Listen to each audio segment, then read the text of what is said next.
welcome back to the channel. I am yours truly, and today we're going to look at Texas A&M for 2023 and give them some winners and losers for the schedule prediction. Now, to give a quick recap, in 2022, Texas A&M had a ton of hype, a ton of buzz around them in the media, possibly going to the playoff.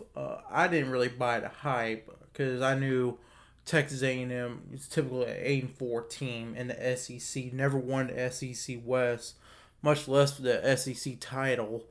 And it just my thoughts were validated when they went 5-7 and becoming the laughing stock of the SEC, taking away that crown from Vanderbilt.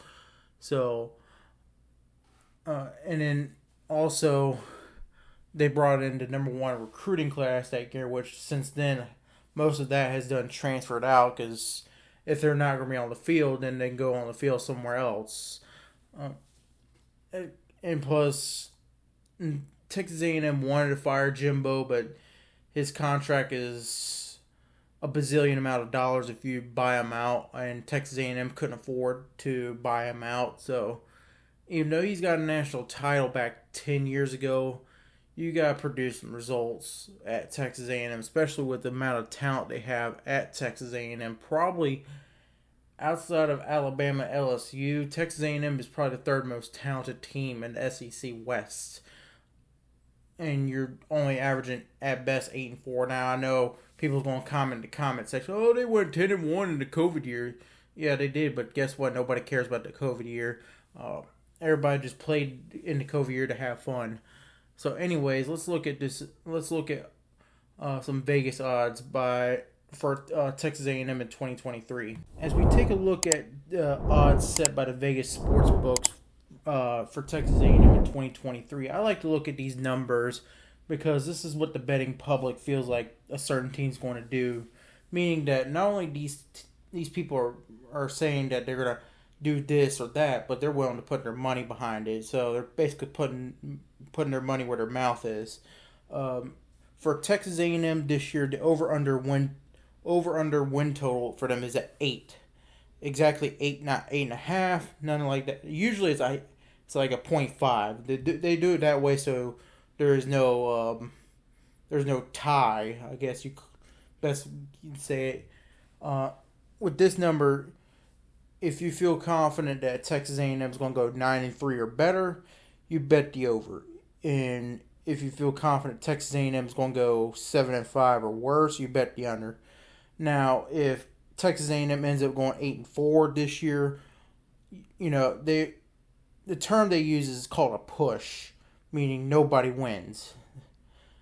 And what happens is that if it ends up being a push, you get your money back that you used to make that bet, but you don't lose no money, neither do you gain any money. So you pretty much get your money back, but you don't gain no money from winning the bet. So anyways, for Texas A&M to win the national title this year with Jimbo Fisher, and if you're feeling bold or you're feeling like you want to donate some money to the Las Vegas Casino Foundation, the odds for Texas A&M and Jimbo Fisher to make the national title and win it is at plus 6,000. So those odds are 15th best in the country right now, and those odds are tied with Oklahoma as far as best odds. The teams ahead of them is Washington and Oregon, and the teams behind them is Wisconsin and Utah. So, and then for the odds for Texas A&M to win the SEC title this year is at plus 1,400, which is fifth best odds in the conference, only behind Alabama, Georgia, Tennessee, and LSU. So, and those plus 1,400. So, you bet 100, and if Texas A&M wins the SEC this year, you get $1,400. So, anyways, let's look at the schedule for Texas A&M in 2023. As we take a look at Texas A&M's schedule for 2023 very briefly, one thing I do notice is that the schedule is a bit backloaded with a bunch of tough games for Texas A&M. But overall, it's a pretty balanced schedule. It's not too backloaded. It's not too front loaded. You know what I'm saying? And plus, the bye week. What I noticed is that it comes at a great time for Texas A&M because it comes right after a tough and brutal 2 game stretch for them. It allows them to recover and reset for their next game after that. So, anyways, let's pick some winners and losers for Texas A&M. The first game on the schedule is a home game with New Mexico, and yeah, I know Texas A&M last year lost to Appalachian State at home, but Appalachian State is one of the more respected Group of Five teams and has the notorious reputation of beating teams on the road. Uh, I don't think Texas A&M is going to lose this game, especially to New Mexico. New Mexico is a bit of a dumpster fire, even in a Group of Five level. I think Texas A&M will take care of business against New Mexico, and the next game after that is a road game with Miami. Now, last year this was played in College Station. This year it will be played in Miami.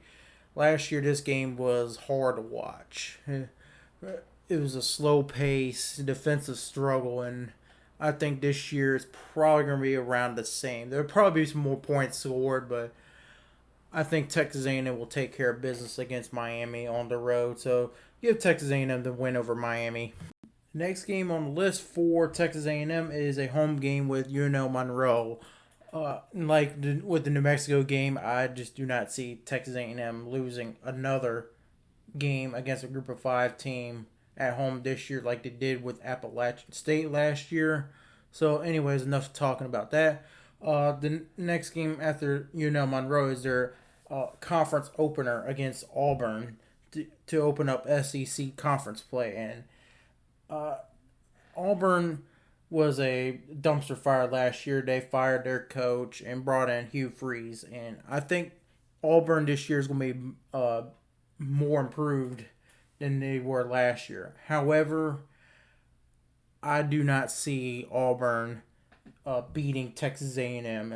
Last year they beat them at home barely with a skeleton crew coaching staff, and they barely beat Texas A&M. I'm not saying that they're going to be that bad this year, but I think going on the road to play Texas A&M is going to give Auburn a loss. Now, if this was at home for Auburn, I would say Auburn gets the win, but since this is on the road, I think Texas A&M will take care of business against Auburn. So give Texas A&M the win. Next game on Texas A&M's schedule is a neutral site game at Jerry's World to play their annual Southwest Classic with Arkansas. And this game last year was a close one. It came down to a potential game-winning field goal for Arkansas. Now it hit the top of the upright for Arkansas, and it was no good. So Texas A&M snuck out with a win.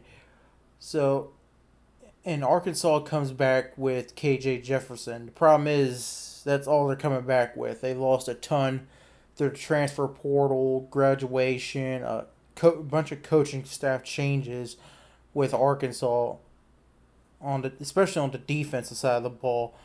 And I'm just not sold just quite yet on Arkansas the rebound, because back a couple of years ago Arkansas was an eight win team, and I'm just not sold on Arkansas this year. I think Texas A&M gets the win over Arkansas, and the next game after that is a home game with Alabama. Now, Texas A&M the past couple of years has kept it close with Alabama, pretty much coming down to the wire between these two teams. Last time Alabama came and played at College Station, they lost to Texas A&M. And this is going to be a good game, I think, this year. And I think this is going to be another one that comes down to the wire. I just have a feeling that Alabama's going to just pull out with a game-winning field goal out of College Station this year and get a win over Texas A&M. So Texas A&M takes their first loss of the season at the hands of Alabama. The next game on Texas A&M schedule is a road trip to Tennessee. Now they draw Tennessee this year along with South Carolina from the East. And Tennessee last year had one of their best years in recent memory. And I think this is going to be a type of game that Texas A&M is going to come in with a lot of confidence just to be let down by getting steamrolled by Tennessee. I think this is uh, a game where Texas A&M is just probably not going to be able to keep up with Tennessee. Now they'll probably slow down Tennessee with their defense, but I just got to see something out of that offense for Texas A&M for me to be more of a believer out of Texas A&M this year.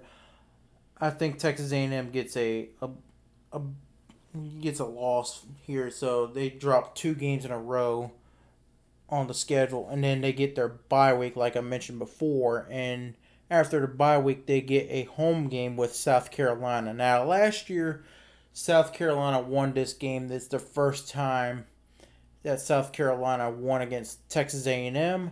Now, give context, Texas A&M and South Carolina have played each other every year since Texas A&M has joined the conference in 2012, and they've won, I believe, 10 straight. I think 9 or 10 straight now. South Carolina broke that streak and won over Texas A&M.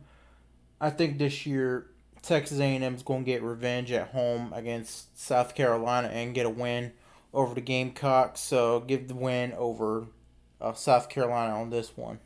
The next game on Texas A&M's schedule is a road trip to Oxford to take on Ole Miss. And last year, I do believe Ole Miss won this one in pretty emphatic fashion over Texas A&M.